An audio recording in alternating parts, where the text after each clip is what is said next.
do that? Rehearsals are, it's not really, you can't really rehearse it because it's improvised, but training sounds like we're running laps. Well, we practice a musical every week. We play silly little games where we chase each other around the room and we perform activities in sync.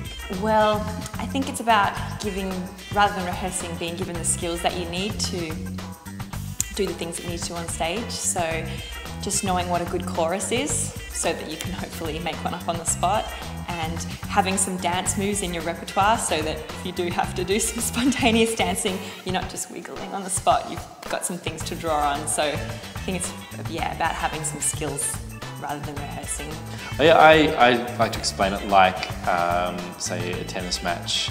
You see a tennis match and it's not rehearsed, but it's very entertaining and you see the skill on display, and obviously those players in any sport or anything like that, they're going to be doing training, they're going to be training in skills, they're going to be working on their forehand and their serve and all the other things, and that's the same thing that I think improvisers do and we do in Impromptunes. We train in the skills. Well, we were really lucky we had someone come in and do some choreography with us, and they took us through sort of the eras of dance. So we went from the 1900s right through to modern dance. There was disco and ballroom and all this sort of stuff. So just being aware of the different styles.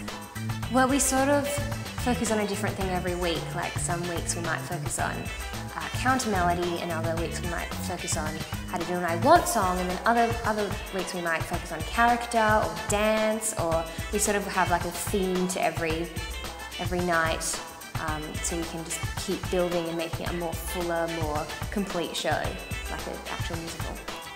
Improvisation is a skill. It involves a lot of listening, a lot of teamwork, and obviously thinking on the spot.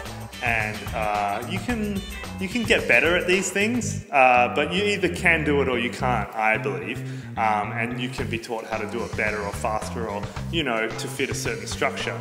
So what we do in terms of training is practice some of these skills, maybe talk about different story structures or character types and make use of them in our work. I also think it's really good we do a lot of training on the sense, really weird bit of brain training, and there's a certain, when you're singing a song, I always get asked, how can you sing a song and do something? When you first learn to sing a song in improv, you focus so much on making sure it rhymes and making sure you're singing in key, and after a while, if you learn, teach your brain to do two things at once, accepting an offer and doing something else at the same time, then eventually you can be singing a song and rhyming, and you're thinking about where the story's going next and what needs to happen. And it's kind of that sort of skill with what we practice a lot of. It's just trying to get your brain to work in a different way. And if you're not a dancer, get your dancer body to work in a different way.